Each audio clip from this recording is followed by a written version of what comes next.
নমস্কার বন্ধুরা, মুনমুন কিচেনে আপনাদের সবাইকে স্বাগত। প্রতিদিনের মতো দেখুন আজকে এসেছি আবার একটা নতুন রেসিপি নিয়ে।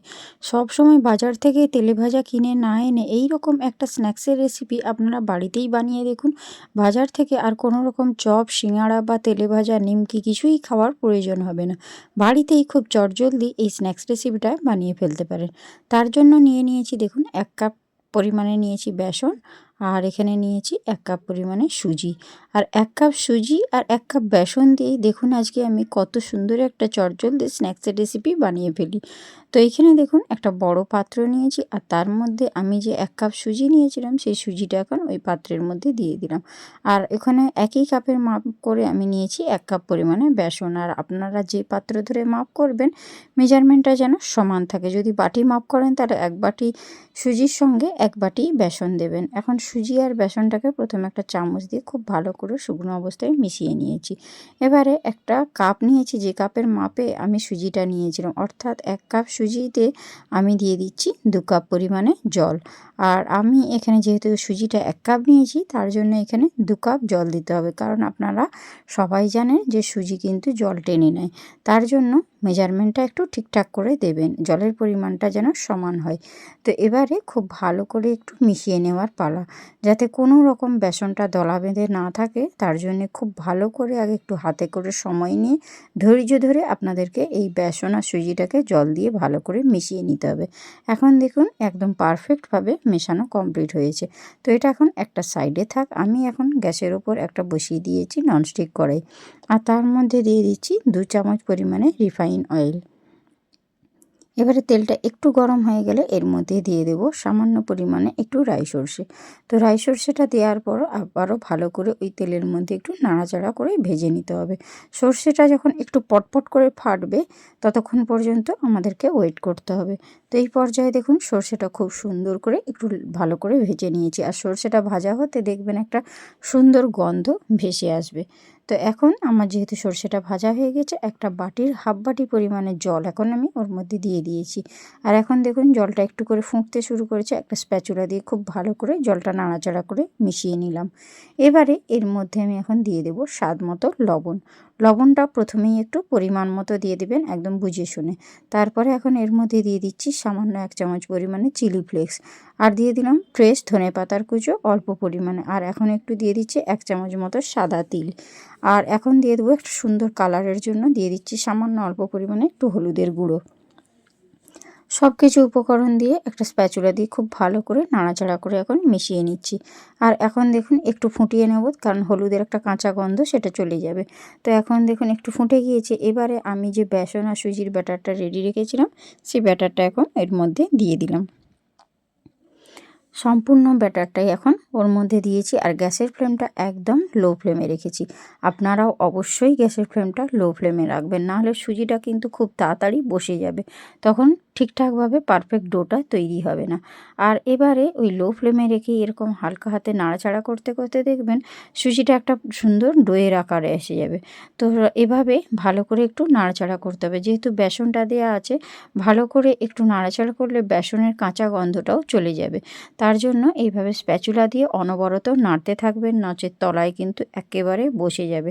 ডোটা কিন্তু তৈরি করতে খুব সমস্যা হবে। তার জন্য অনবরত আমি যেভাবে নাড়া দিচ্ছি আপনারাও সেইভাবেই নাড়া দেবেন। দেখবেন আস্তে আস্তে ব্যাটারটা ঘন হয়ে যাবে, একদম সুন্দর একটা ডোয়ের আকার তৈরি হয়ে যাবে। আর এতে দেখবেন বেসনের যে একটা কাঁচা গন্ধ থাকে সেটাও কিন্তু চলে যাবে, নচেৎ বেসনের কিন্তু একটা কাঁচা গন্ধ থেকে যাবে। তার জন্যে ভালো করে ডোটাকে এইভাবে নাড়াচাড়া করতে হবে, যাতে একটু রান্না করে নিলে এই যে বেসনটা আছে বেসনটার কাঁচা গন্ধও চলে যাবে। তো এইভাবে দেখুন খুব সুন্দর করে নাড়াচাড়া করতে করতে দেখুন জলটা একদম টেনে গিয়েছে, আর ডোটা কিন্তু একটু একটু করে তৈরি হয়ে যাচ্ছে, আর খুব একটা আঠালো হয়েছে, আপনারা দেখেই কিন্তু বুঝতে পারছেন। তো তার জন্য একদম এইভাবে নাড়াচাড়া করে একদম শুকনো করে একদম পারফেক্ট একটা ডো তৈরি করে নিতে হবে। এখন দেখুন একদম ডোয়ের আকার এসে গিয়েছে। এখন গ্যাসের ফ্লেমটা আমি বন্ধ করে দিয়েছি। এবারে এই ডোটাকে আমি একটা প্লেটের মধ্যে বড় থালা নিয়েছি, তার মধ্যে মিলে দেব, কারণ ডোটা ঠান্ডা হয়ে যাওয়া খুব দরকার। তো এই পর্যায়ে দেখুন ডোটাকে নিয়ে আমি একটা ছান্তা দিয়ে ভালো করে মিলে দেওয়ার চেষ্টা করছি, যাতে তাড়াতাড়ি ঠান্ডা হয়ে যায়। তার জন্য একটা স্প্যাচুলা নিলাম, স্প্যাচুলা নিয়ে এবারে ভালো করে পুরোটা আমি ছড়িয়ে দিচ্ছি। আর 5 মিনিট একটু রেখে দেবেন যাতে একটু ঠান্ডা হয়ে যায়। তো এখন দেখুন 5 মিনিট পর একটু দেখছি একটু মোটামুটি ঠান্ডা হয়ে গিয়েছে। এবারে আমি হাতের সাহায্যে আমি নিচের দিকটাকে আবারও উল্টে দেখি, উল্টা দিক করে এবারও কিন্তু একটু ঠান্ডা করে নিচ্ছি, কারণ খুব বেশ গরম আছে, আমি কিন্তু হাত দিতে পারছিলাম না। এখন দেখুন একটু ঠান্ডা হয়েছে, আর এর মধ্যে আমি দিয়ে দিচ্ছি 1 চামচ পরিমাণে তেল, রিফাইন অয়েল আর কি। সেই তেলটা দিয়ে এবার হাতেও একটু তেল ব্রাশ করে নিয়েছিলাম, আর তেলটা বুলিয়ে নিয়ে এইভাবে কিন্তু ডোটাকে একটু মেখে নিতে হবে ঠেসে ঠেসে, যেভাবে আমরা রুটি পরোটা তৈরি করার সময় মাখি ঠিক সেইভাবেই মাখিয়ে নিচ্ছি।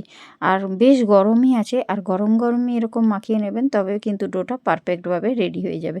কারণ ঠান্ডা হয়ে গেলে কিন্তু সুজি যেহেতু, সেই জন্য ডোটা শক্ত হয়ে যাবে, তখন কিন্তু পারফেক্টভাবে স্ন্যাক্সগুলো তৈরি করা যাবে না। এবারে ডোটা ভালো করে মাখিয়ে নিয়েছি, আর হাতে একটু তেল বুলিয়ে নিয়েছি। তেলটা বুলিয়ে নিয়ে এবারে ওই ডো থেকে বেশ কিছুটা অংশ এইভাবে কেটে কেটে নিচ্ছি, দিয়ে আমি স্ন্যাক্সগুলোকে বানিয়ে নিচ্ছি। ঠিক কিভাবে বানাচ্ছি আপনারা হাতের দিকে লক্ষ্য করুন, দিলেই বুঝতে পারবেন। ডোটাকে আগে হাতের মধ্যে এইভাবে চেপে চেপে, তারপরে অপর হাত দিয়ে এইভাবে গোল করে নেওয়ার পর একটু চাপ দিয়ে চেপে দিয়েছি, আর মধ্যখানে এরকম একটা আঙুল দিয়ে গোল করে দিচ্ছি। আপনারা দেখুন, দেখলেই বুঝতে পারবেন আমি ঠিক কিভাবে এই স্ন্যাক্সগুলো রেডি করছি। এটা বেশ দেখতে সুন্দর যেমন লাগবে, তেমন এইভাবে গোল করে দিলে এই স্ন্যাক্সগুলো ভালো ভাজাও হবে, ভেতর থেকে সুন্দরভাবে ভাজা হয়ে যাবে, আর দেখতেও ভীষণই সুন্দর লাগবে। এইভাবে দেখুন একটা কিন্তু আমি বানিয়ে নিয়েছি। একই রকমভাবে আমি বেশ কতকগুলো তৈরি করে আপনাদেরকে দেখিয়ে দিচ্ছি। আর কিভাবে করছি আপনারা একটু হাতের দিকে লক্ষ্য রাখুন। এভাবে চেপে চেপে কিন্তু গোলটা করবেন, তাহলে স্ন্যাক্সগুলোর গায়ে একটুও ফাট ধরবে না, নাহলে কিন্তু স্ন্যাক্সগুলোর গায়ে ফাট ধরে যাবে। এইভাবে চেপে চেপে আগে গোলটা তৈরি করবেন, দিয়ে অপর হাত দিয়ে কিন্তু চেপে দেবেন, চেপে দিয়ে এই দুধারে কিন্তু আঙুল দিয়ে এইভাবে গোল করবেন, তাহলে দেখবেন গোলটা একদম পারফেক্টভাবে হবে। তো একই রকমভাবে দেখুন আবার একটা রেডি করে নিয়েছি। তো বাজার থেকে সব সময় যদি আপনারা তেলে ভাজা কিনে খান, এটা স্বাস্থ্যের পক্ষে ভীষণই খারাপ। তো বাড়িতে থাকা কিছু উপকরণ দিয়ে যদি আপনারা এরকম স্ন্যাক্স বানিয়ে খান, চায়ের সঙ্গে কফির সঙ্গে খান, তাহলে কিন্তু চায়ের আড্ডাটা বিকেলে বেশ জমে যাবে। একবার হলেও আপনারা অবশ্যই ট্রাই করবেন, তারপর আমাকে কমেন্ট বক্সে কমেন্ট করবেন। রেসিপি যদি ভালো লাগে তাহলে বন্ধুদের মধ্যে শেয়ার করবেন, আর আপনাদের একটা কমেন্ট আমাকে ভিডিও বানাতে উৎসাহ দেয়। আপনাদের সুন্দর সুন্দর কমেন্ট পড়তে আমার বেশ ভালো লাগে। আর আপনারা এখন ঝটপট কমেন্ট বক্সে লিখে ফেলুন যে আপনারা কোথা থেকে এই রেসিপিটা দেখছেন, কোথা থেকে দেখছেন, আর আপনারা কি কি ধরনের রেসিপি পছন্দ করে সেটাও জানাবেন, তাহলে আমার কিন্তু রেসিপি তৈরি করতে সুবিধে হয়। তো এখানে দেখুন আমি সব কটা একই রকমভাবে তৈরি করে নিয়েছি, প্রত্যেকটাই দেখুন পারফেক্টভাবে রেডি হয়েছে। বেশ কতগুলোকে আপনাদেরকে তৈরি করে দেখিয়েছিলাম, বাকিটা অফ ক্যামেরায় তৈরি করেছি। দেখতে যেমন সুন্দর হয়েছে, খেতে কিন্তু ততটাই সুস্বাদু হয়েছিল। তো এইখানে দেখুন এবারে গ্যাসের উপর আমি একটা আগে থেকেই কড়াই বসিয়ে তাতে দিয়ে দিয়েছিলাম বেশ কিছুটা পরিমাণে রিফাইন অয়েল। আর অয়েলটা বেশ ভালো করে গরম হয়ে গিয়েছে, তার জন্য দেখুন ধোঁয়া ওঠা গরম করে নিয়েছিলাম।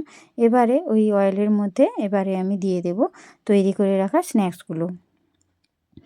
আর যেহেতু এটা সুজির আছে, তেলটা কিন্তু খুব ভালো করে গরম করার পরই এইগুলো তেলে দেবেন, নচেত কিন্তু কড়ার গায়ে জড়িয়ে যাবে।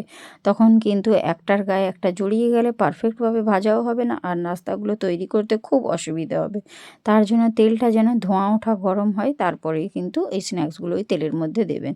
আর প্রথমেই নাড়া দেবেন না, প্রথমে এইভাবে কড়াইটা ধরে তেলটা সমস্ত স্ন্যাক্সের গায়ে এইভাবে বুলিয়ে দেবেন। তারপর একটা সাইড যখন একটু হালকা লালচে ভাব আসবে, তখন অপর সাইডটা উল্টাবেন, নচেত কিন্তু সবগুলোই ভেঙে যাবে। তার জন্য আপনারা একটু ধৈর্য ধরে আগে একটা সাইড একটু লাল হলে তবেই অপর সাইডটা উল্টে দেবেন, নচেত সবগুলো ভেঙে যাবে, তখন কিন্তু ভালোভাবে তৈরি হবে না। তো এইভাবে দেখুন আবার অপর সাইডটাও একই রকমভাবে আমি ভেজে নিচ্ছি। আর একটা সুন্দর হালকা লালচে ভাব আসা পর্যন্ত আমাকে ওয়েট করতে হবে। আর এখন গ্যাসের ফ্লেমটা লো ফ্লেমে করে দেবেন, কারণ যখন প্রথমে ছাড়বেন তখন গ্যাসের ফ্লেমটা হাই ফ্লেমে রাখবেন যেহেতু সুজির। আর যখন দেখবেন একটু লালচে কালার আসতে শুরু করেছে, তখন গ্যাসের ফ্লেমটা লো ফ্লেমে করে এগুলো একটু সময় নিয়ে ভাজবেন, তাহলে ভেতর থেকেও সুন্দরভাবে ভাজা হবে। না হলে ওপর থেকে হয়তো একটা কালার এসে যাবে, ভেতরটা কিন্তু কাঁচা থেকে যাবে।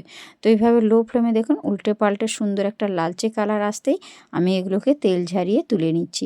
দেখতে দেখুন কতটা সুন্দর হয়েছে, দারুণ লোভনীয় হয়েছে বন্ধুরা, একবার হলেও ট্রাই করবেন।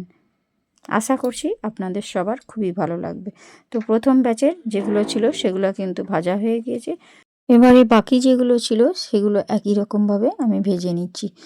আর দেখুন আপনাদের বোঝার সুবিধার্থে আমি বেশ কতকগুলোকে ভেজে দেখিয়ে দিলাম যে ঠিক কীরকমভাবে এগুলোকে ভাজতে হবে, নচেৎ সবগুলোই ভেঙে যাবে।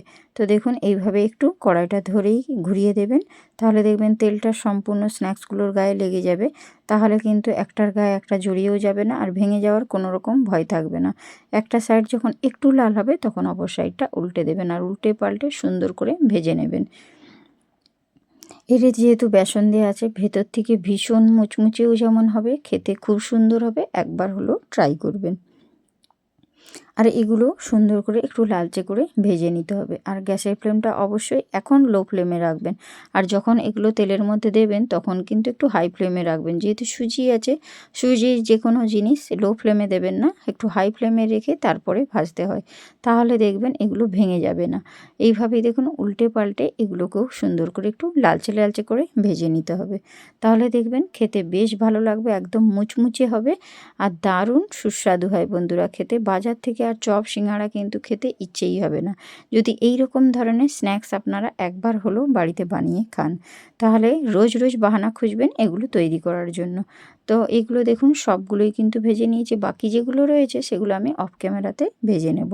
এখন দেখুন সব কটাই আমি ভেজে নিয়েছি আর একটা প্লেটের মধ্যে সাজিয়ে নিয়েছি। দেখুন দেখতে কতটা সুন্দর হয়েছে। আর আমি যেভাবে তৈরি করেছি সবগুলোই কিন্তু বাড়িতে থাকা উপকরণ, কোনো রকম আহামরিভাবে আমি কিন্তু রেসিপি তৈরি করি না, এটা আপনারা সবাই জানেন যারা আমার রেসিপিগুলো দেখেন।